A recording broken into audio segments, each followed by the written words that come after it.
Hey, what's up, guys? It is here. It's the eve of Joe Biden's inauguration, and Trump actually has less than a day in office. I guess you could say he's been historic. Maybe we could disagree depending what side you're on the reasons. But today, it's safe to say that he is experiencing his last day in office and he's getting impeached for the second time. So, not a great look. But as this is going on, there's 25,000 troops defending the Capitol. Tensions are high, and the nation really hasn't been this divided probably since the Civil War. So today, Drew and I are just going to kind of give an autopsy of the nation and discuss, how we can move forward. How can the nation try at least to come together?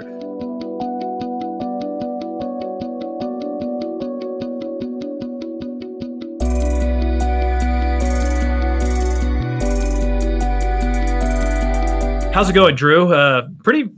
Pretty crazy times, but big news, honestly. Big changes maybe tomorrow. Yeah, I mean, obviously, like you said, at the time of this recording, Joe Biden gets inaugurated tomorrow, and that closes the chapter on the Trump presidency, basically. So we have to ask ourselves, what happened? Why did it end with basically a seditious attack? And again, I'm using the word sedition based off of what the FBI is now charging people with. I'm not trying to play up any rhetoric. I'm going by what the FBI is using. And sedition is included in the charges against some of these guys, as well as the impeachment charge against Donald Trump. So how did this presidency end with a seditious attack on the Capitol during a pretty normal voting process? And how do we move forward? And so this is the conversation that I think we're going to hear over and over is, what does healing look like? What does reconciliation look like? Joe Biden has already used rhetoric using the words healing and unity. Even Republican leaders are calling for unity and moving forward, especially the more middle-of-the-line ones like McConnell. And so what does that mean? Like, how did we get here, and what does healing look like? It's all words until we break down what exactly that means. And so, first off, for me, I think we have to actually, call a spade a spade. Trump utilized fear and, in my opinion, hate mongering and misinformation above all, to drive people to this seditious kind of fervent political ideology. And so, first off, that's the big thing: is we have to realize how political powerful figures influence public opinion, especially driving people to something like QAnon. Definitely. And I think that is the question, is like, how do you deal with the percentage of the Republican Party that I completely, to be honest, think has somewhat of a brain worm in terms of information? And I'm not trying to be disparaging to Republicans, because I do think that probably a solid majority of the people that voted for Trump just voted for him because he's a Republican. But at the same time, there's a lot of people inside of that group who do believe crazy misinformation. And I do think, to the detriment of our republic, unless that is gone, there's no way we can even agree on anything. And without agreeing on anything, what's the point of having a republic? What's the point of having democratic values? And Fox News, I think, over the last couple of weeks has talked about, the Democrats want to do a de-Bathification of us. And I'm like, okay, that's a little far. Okay.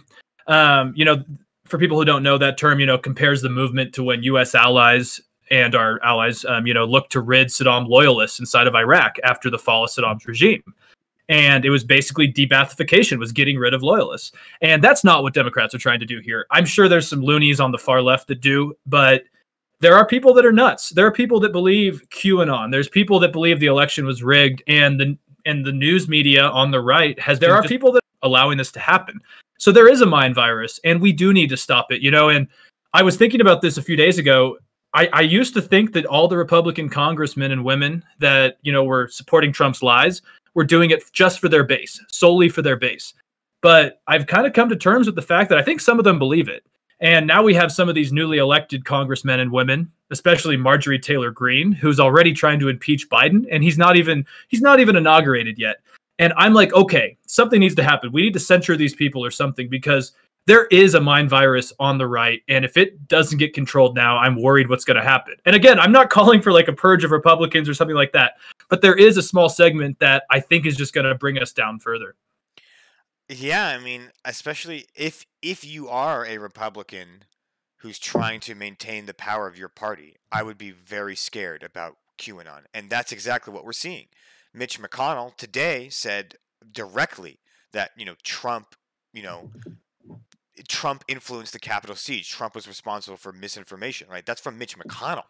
And then this article that you and I have both read from Ben Sasse, another Republican, it talks about QAnon is destroying the GOP from within. And it's absolutely true. If you browse around like QAnon and far right like threads and forums, which I do on my free time, believe it or not, you'll see that a lot of them talk about dropping the Republican Party. They don't trust Mitch McConnell. They don't trust the GOP head. They were all in with Trump, and to them, the GOP has just, in their view, the GOP has just allowed Biden to steal an election. And in their view, their loyalty was only with Trump and not with the Republican Party. So now you have a fired up base that now likes neither party. Now, I don't think the threat is not for QAnon people to leave the Republican Party and move to the Democrats. That's not going to happen. The threat is that they just stop voting. They just stopped caring. They only cared about Trump, and then now they're gone. And Republicans are going to continue to lose in areas like Georgia and Texas and lose that ground. And I think that's what Mitch McConnell is scared about. And that's why he, as a leader, the current actual leader of the Republican Party, as far as who's in power, is Mitch McConnell. And he's already shifting away from Trump, trying to kind of erase the past a little bit, trying to call out Trump in some ways, but try and clear the air and get past it, brush some things under the rug. Will it work? I don't know, because again, like I said, the Republican base has no loyalty to him. So I don't know how many will follow along with this shift. And I also think it's important to remember that there are big members of the Republican Party that are against Trump, but over 190 Republican House members voted against these election results and voted against Trump's impeachment. I mean, that's insane. That's a majority of the Republican representatives in Congress saying things like the Pennsylvania vote was fraud, the Georgia vote was fraud, the Arizona vote was fraud. And you're like, are you kidding me? So obviously, we have these like Marjorie Taylor Greens and these Lauren Boeberts that are like nutcase QAnon, like literally I think Marjorie Taylor Greene is like, doesn't think Parkland was even real, the Parkland shooting. So those are the nutcases, but let's not forget that there's hundreds of Republicans that still think this election was fraud, or at least voted that way. And that's just unacceptable. Yeah, absolutely. There's nothing I could disagree with there. And I think we're kind of seeing two phenomenon inside of the GOP happening simultaneously, I guess you could say. Is like you have almost like you have this conspiracy fringe that is kind of going off into their own, and they're kind of Trump first, party second, like you said. I think that's a really astute point. And that's why, it was Mike Pence is the first one they wanted to hang, not Democrats. And it kind of goes back to, in the 2016 debates, Trump was attacking Republicans before he even looked to the left, right? Like, I think that's what Trump's appeal was, is that he hates both sides. He just used the GOP as a platform because there's been interviews in the 90s where Trump said, if I was going to run, I would use the GOP because they don't believe in anything. It's on tape. Check it out. And, I think that's what he did. And so we're seeing that phenomenon of just kind of this Trump cultism. But at the same time, we're seeing the Republican Party getting hijacked by basically what I would call mob rule. And I think that's the other part of it, is these people are being kind of held hostage to what most of their voters think. And just because I kind of want to just highlight the political philosophy of it, mob rule actually has been kind of the critique of democracy since Plato. Plato's Republic, he basically said that democracy was like little more than a mob rule with a different name. He talks about how like over time that's going to happen. He mentions that once you buy a beautiful coat of many colors, this is obviously an ancient metaphor, so bear with me, but he says, this coat of many colors is appealing to people, so they buy it.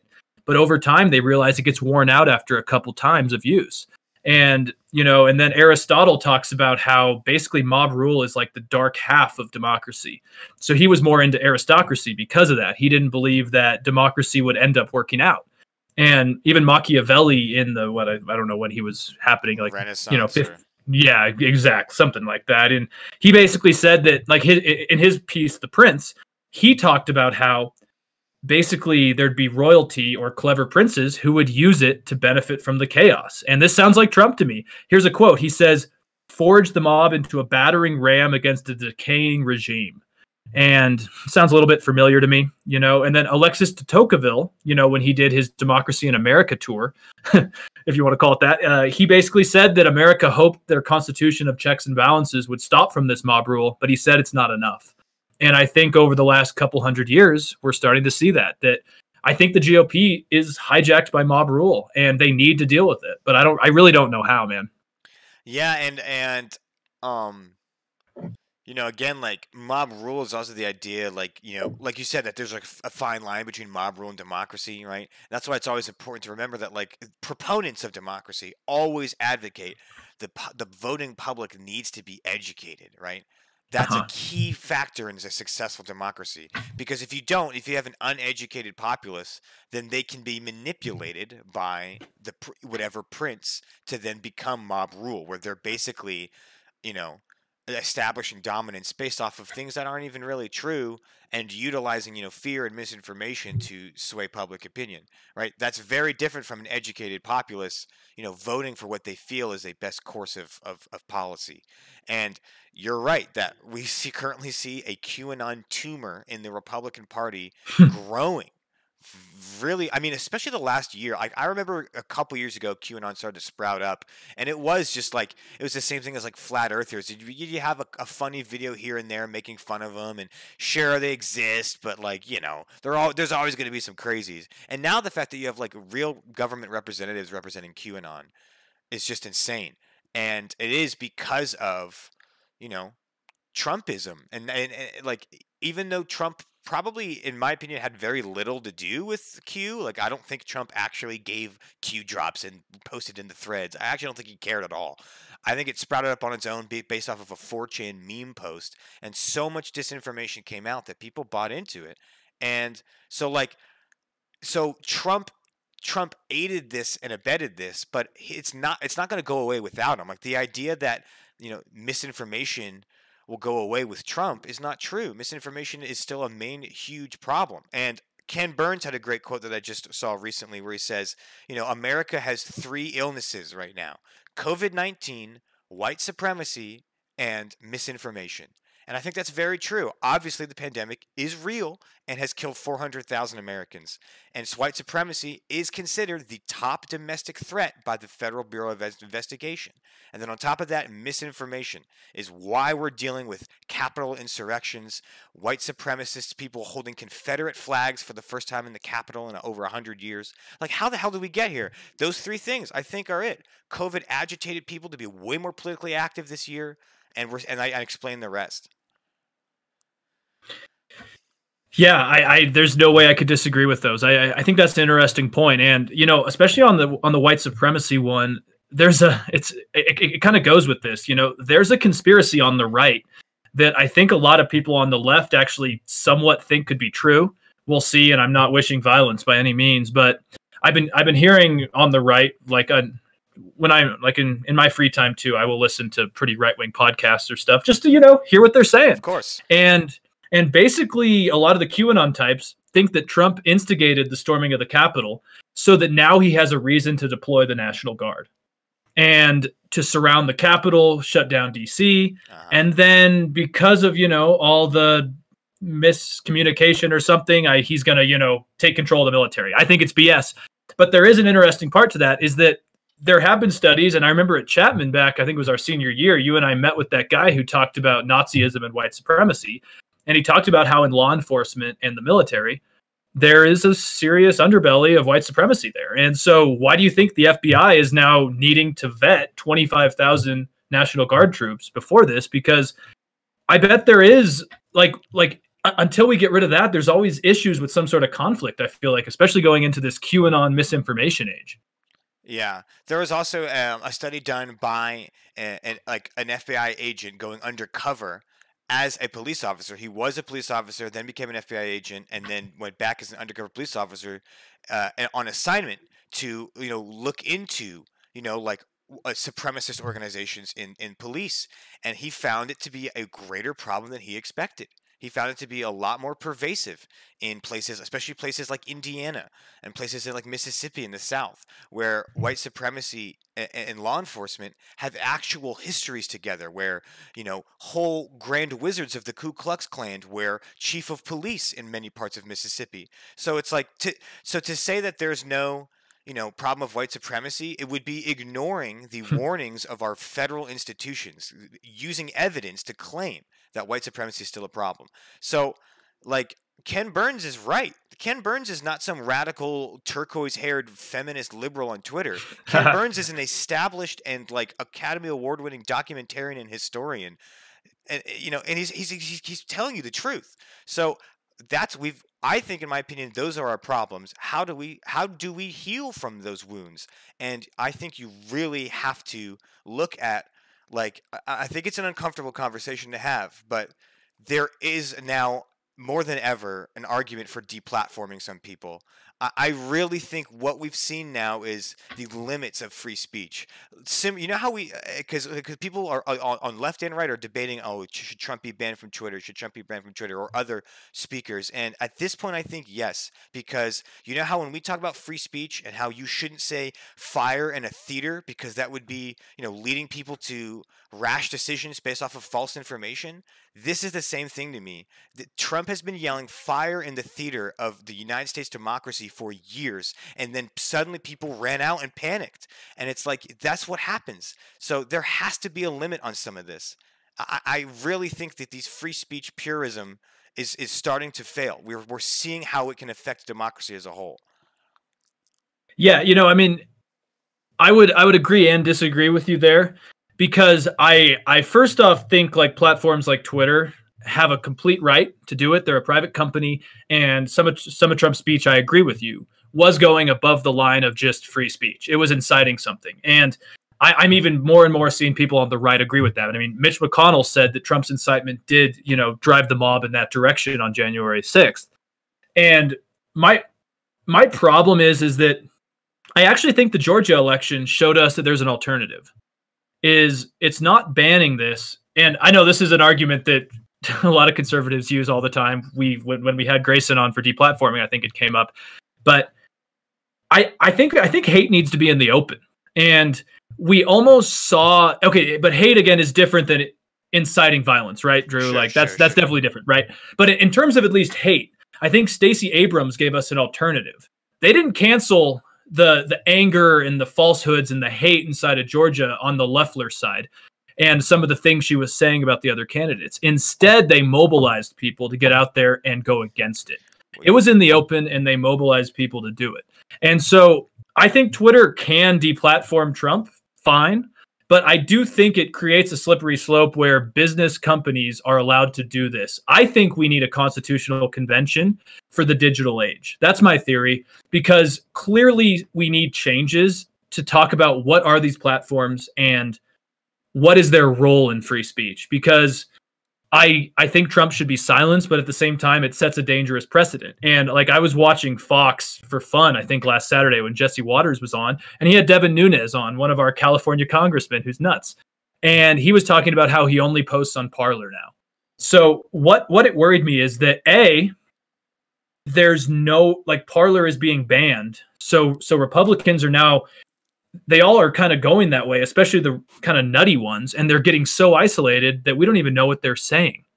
And so basically, like, I think we need to know what the right, especially the fringe right, is saying. We don't want them out in the shadows talking in their own platforms when no one on the left can even understand it. Because when you stop understanding, I feel like that's when you don't even know how to understand how to deal with it. And the disconnect gets worse. But so sorry, ran aside, but I just don't know where we go. But I think we almost need an amendment or a convention or something to deal with the tech age. Well, yeah, well, certainly. You had a couple really good points I want to touch on. Also, real quick in the chat, Dark Sage, I have an interesting question for both of you.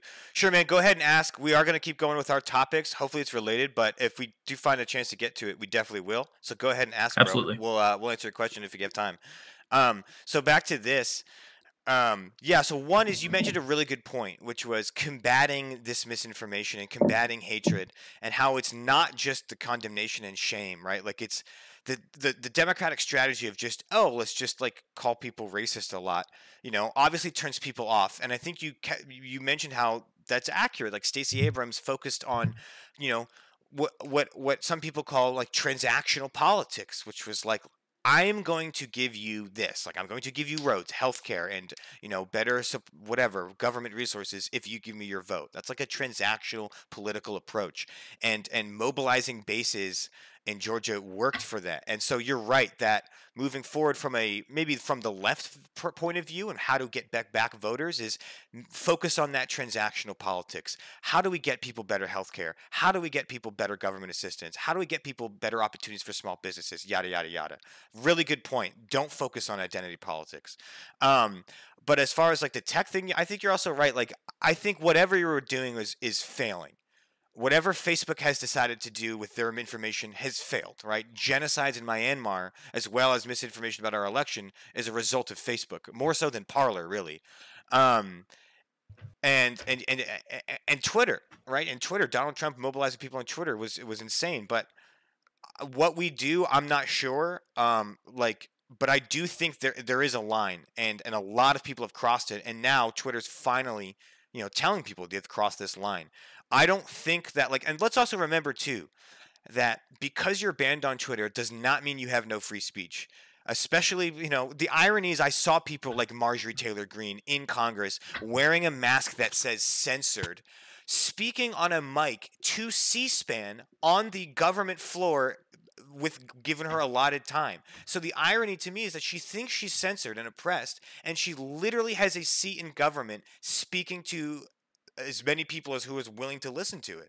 So again, like something like getting banned off Twitter is not the same as then losing all of your free speech rights. Absolutely. Absolutely. And I think that is why, to my later point, I think that we need a constitutional convention on how to deal with free speech when more and more it is going on to social media, it is going on to the internet. And we need to, let's be honest, these free speech rules were written, over 300 years ago. Right. And there is time for us to maybe make some changes. Yeah. And this would be a way to do it, I think. But I agree with you. Like, I agree with you that I think the right is playing a lot of victimhood in terms of saying that now Trump is silenced. He's not silenced as well. Like, okay, Drew, like if we were just all of a sudden kicked off everything, we probably would be silenced, right? But Trump is a billionaire businessman and the ex-president of the United States as of tomorrow. He will find a platform, which is a whole other topic. But I agree with you. And I actually see Dark Sage has a pretty interesting question. So I'm just gonna read it out because I think it kind of goes into this. Yeah. I'm an independent serving on my town council in Massachusetts, the first independent ever elected to office. Unlike others who serve with me, I'm not bought or a corporate machine. I'm trying to show people you can have morals and principles, but be honorable and do what is best. What advice would you do for young independents just starting out in politics? It's a cool question. It's a cool question I think more people need to be asking. Drew, what do you think? I don't know. Again, back to what I just said, which was transactional politics, especially at the local level. I mean, look, first of all, I don't know anything about where you live in Massachusetts and like the local town issues, but I could probably assume you have a mix of Republicans and Democrats. I would assume that there are issues in your local town that are more pressing than larger scale partisan politics, right? When you're at that local level, things like Trump's second impeachment just doesn't apply. At least in my experience and what I think of in local politics, I would say focus on the transactional politics. Hey, if you vote for me, I will fight to do something that you want. I will literally have a transaction based on your vote.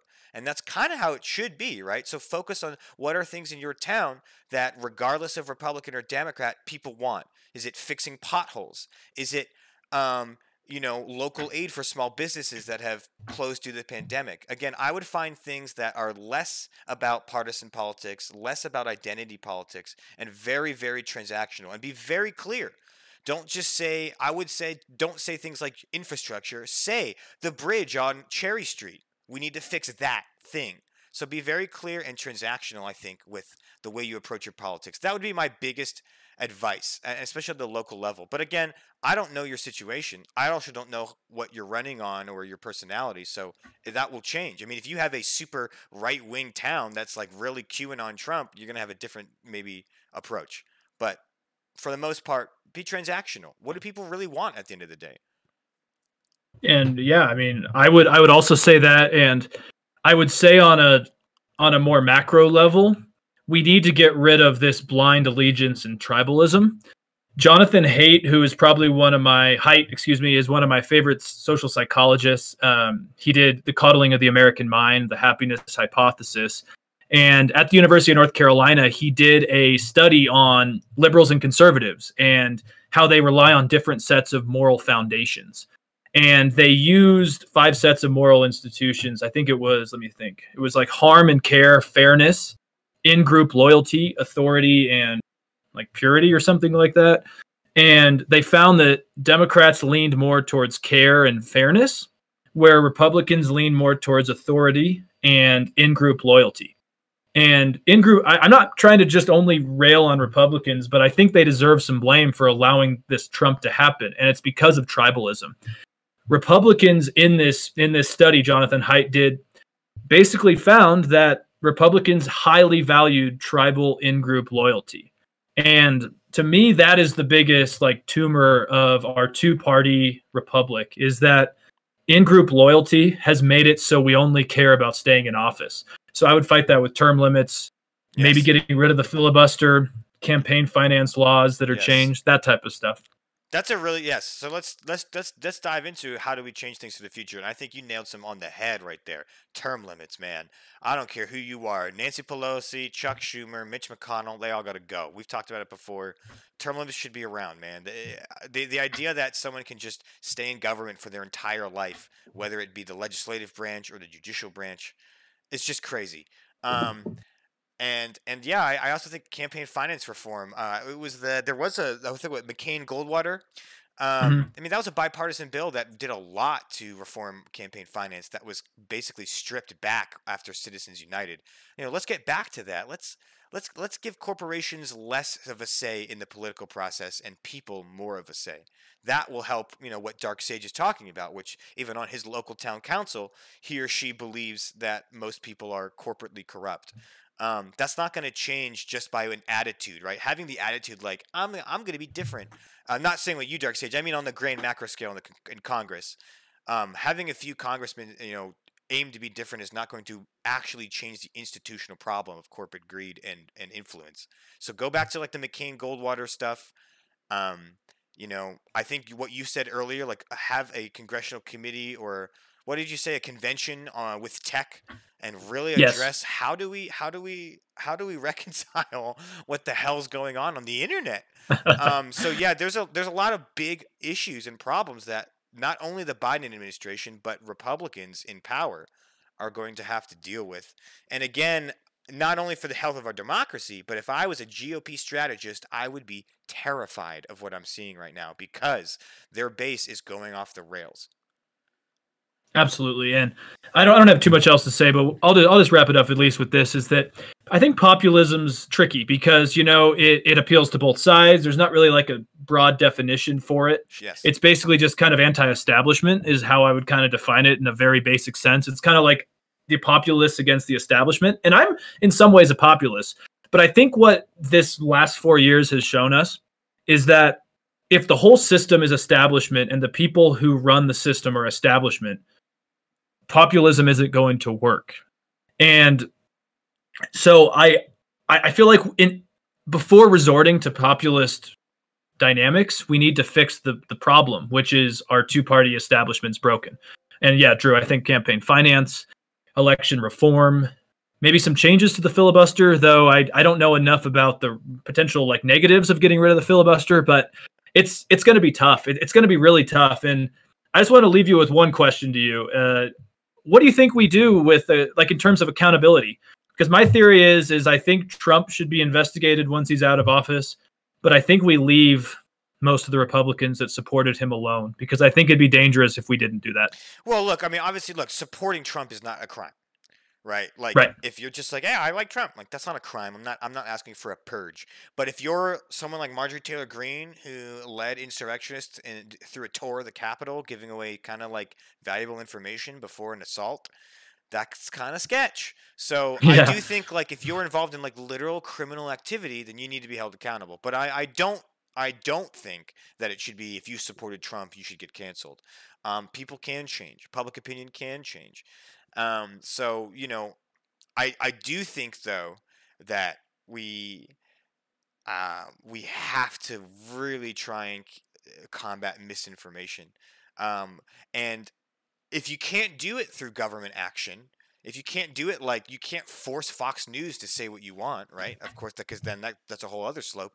Then you have to do it with how is happening, which is people calling for corporations to back out of sponsorships, people calling for boycotting of certain objects. I mean, that is part of the political process, and we're seeing that happen.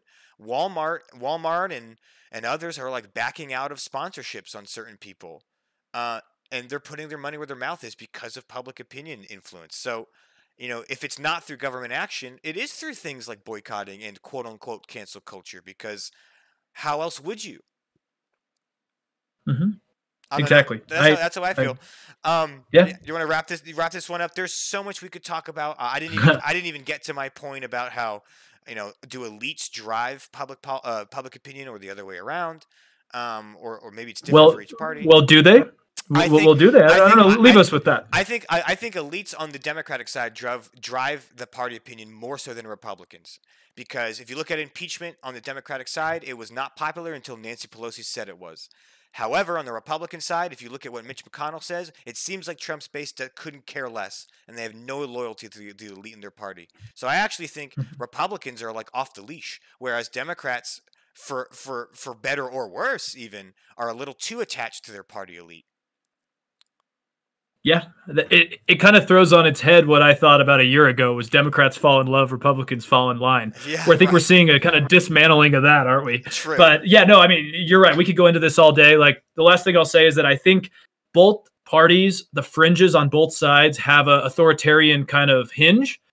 But the difference is that they, like the Republican side, found a voice in Trump. And so I do hope that with him now out of office as of tomorrow, I do hope there's going to be some change, because hopefully that authoritarianism on the right dies down. And at least there's not a guy from the White House on the official White House Twitter saying it every day.